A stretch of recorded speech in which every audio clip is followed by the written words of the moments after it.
You're watching Fox 26 Crime Files. Thanks for being here. Starting off today, we have an interview you're only going to see right here. A woman who worked in a horrifying boarding home for the disabled that was shut down is sharing what life was like inside those walls now that the former owner is charged with murder. Carol Richardson is accused of killing 37-year-old Daniel Howie, a wheelchair-bound disabled man who was in his care and went missing back in 2020.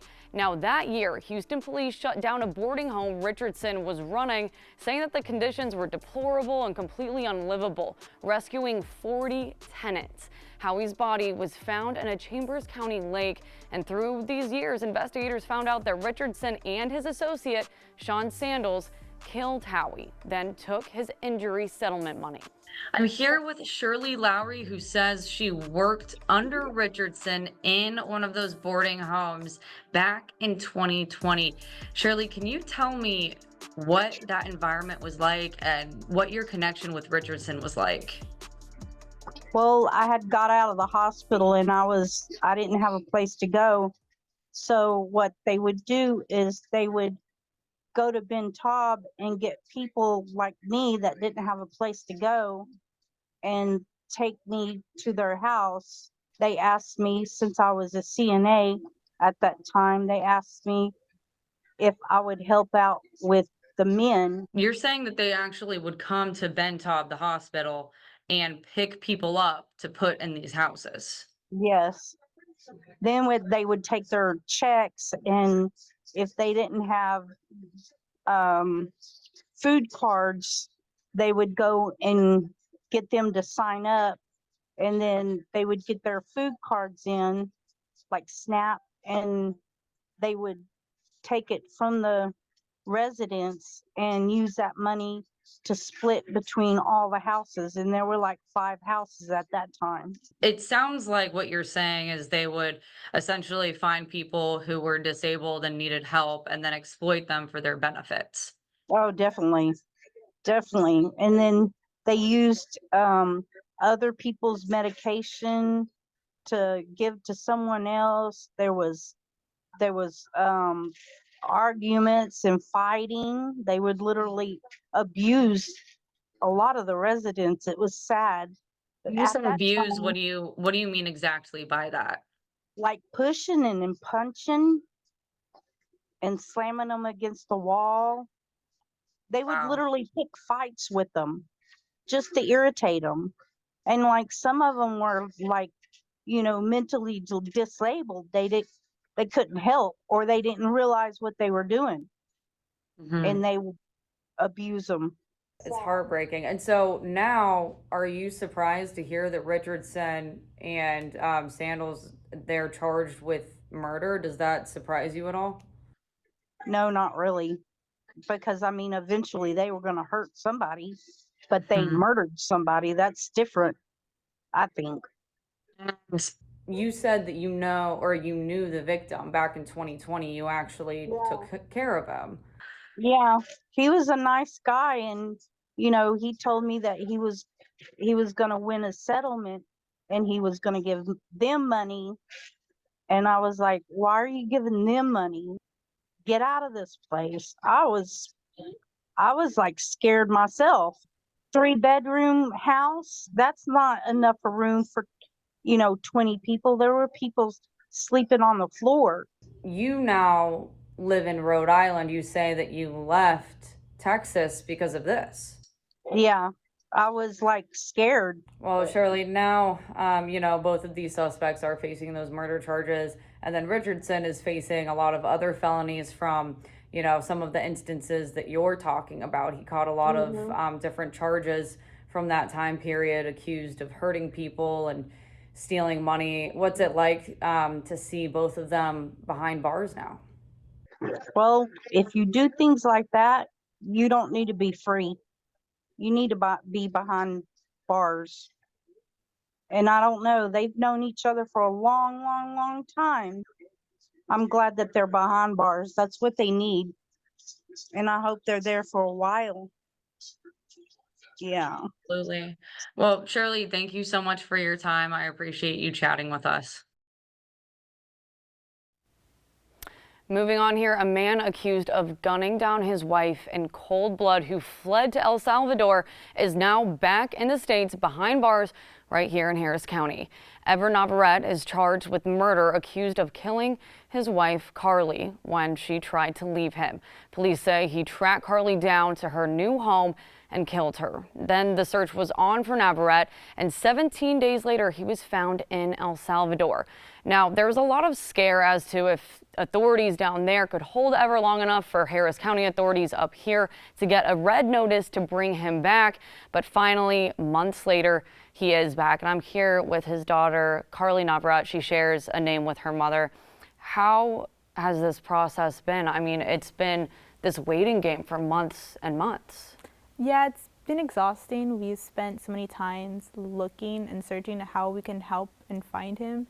We've also been asking the judge over there and Interpol of El Salvador if we can help, if they have any answers for us. And as they've been helping us, they've been gracious to let us know what's been going on with his process. When they said that they couldn't find him the first day, they asked us, Harris County, that is there any reason he would flee?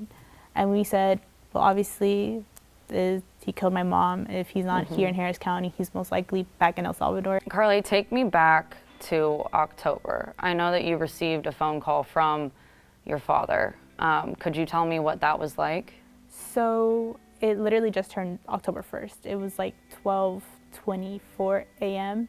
when I received the first phone call of 3 that he said to call the ambulance. He just shot my mom. Wow. What were you feeling in that moment? Shocked, scared. Like, what do you mean? I just spoke to her on the phone, not even 30 minutes ago. Wow. And it was hard because at the time I didn't have my car, so I had to run to my brother and tell him we got to go. Dad just said he shot mom. The moment I just told him what, like why, and I told him, what are you on? Because it's my mom. He just shot. And I had to end the phone call just to call the police, because even if he was on the phone with me, my mom was on the ground laying, and I had to help her. That's just such a tragic thing to have to go through. I'm so sorry. And I know you share a name with your mother. Yeah. Were you two very close? Yeah, I was always with her. If she wasn't with me, she would be at home. So I was always with her. Carly, what has it been like for you and your 3 other siblings to lose both of your parents on the same day? It was hard. I had to tell my older brother of the news, so I had to break his heart for him. He loved my mom a lot too, but they always had discussions, and it was really hard because the first day we were thinking, what's next? Because obviously we're still young and we didn't really know what to do, and it's just going by and seeing, okay, I guess this is how life is now. Because we have no one else to be like, oh, this is how you do your taxes. This is how you fix your car. This is how you maintain a house. You know, we have to learn that by ourselves now. Yeah. At the wedding, caring for grandchildren, these are all things that you have to think about without your mother now. Yeah, it's pretty hard because only one of us is married and she wasn't able to be there. So she wasn't really able to see us get married. But she loved my 2 nephews. Her only she has 3, but she hasn't really been with the last one, sadly, as she's still young. But it's been hard because she absolutely adored those kids, and they still ask where she is at. You know? Do they? Is there anything else that you want to add that you think people should know about this case and about what happened? That even like my mom has dealt with a lot with my dad, and it's hard as a kid because you don't really notice these signs that much. Like if you're living in it of domestic abuse, you don't really know. It doesn't have to involve punches or hitting. It's verbal and it's clear of how they are with their loved one. And it's hard if you're the kid living in it, simply due to the fact that you think it's normalized because you grew up with it, but in fact it isn't. Yeah. And you want people to look out for those signs and understand what that looks like. Well, Carly, thank you so much for chatting with us. I really appreciate your input. Thank you so much. All right, and moving on here, this one is so sad and so scary. A young woman was found dumped on the side of the road, severely beaten and shot 9 times. Her accused killer is linked to some other very sinister shootings and is now the person of interest in a missing woman's case. You didn't have to do what you did to her. You know what I mean? Like, you didn't have to leave her laying in the middle of that road, shot, dead. You didn't have to beat her the way you did. 24-year-old Megan Rose was found severely beaten and shot 9 times on Anagnost Road. It's devastating. There's no words for that. Like, who does that? Court records say that phone GPS data put Juan Sergio Flowers at the scene at the time of Megan's death. These records detail a sinister story of other crimes Flowers could be connected to. And then to hear about everything else that he's possibly done, to other people, it's like he's the devil. Now, Flowers is arrested and charged in Megan's murder. Investigators found shell casings and a video of a dark-colored sedan, which they now believe is a Chevy Malibu, at this murder scene. And records say that a ballistics test confirms that the shell casings found at the murder scene match those found at a shooting scene in March in South Houston when a man drove up in a Chevy Malibu and shot another man in the face. Now, shell casings from both of these scenes match the shell casings found in yet another shooting from April, when an apartment complex was shot up in southeast Houston.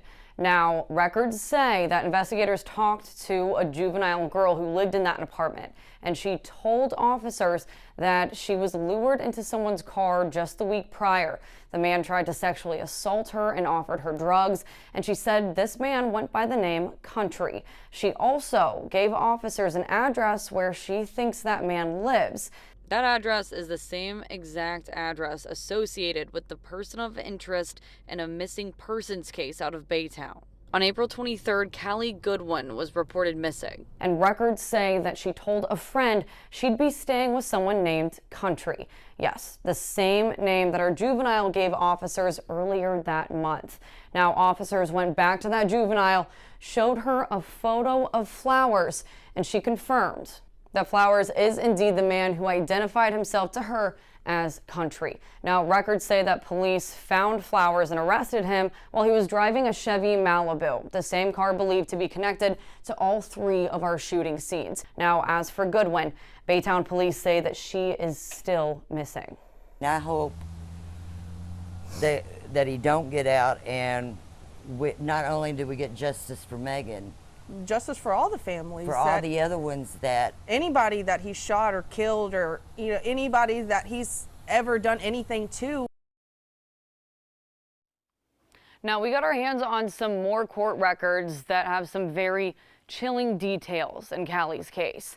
They say that day after she went missing, her mom got a phone call from 2 men demanding money for Callie's release. She told police that she could hear her daughter sobbing in the background, crying out, "Mama, my face is deformed."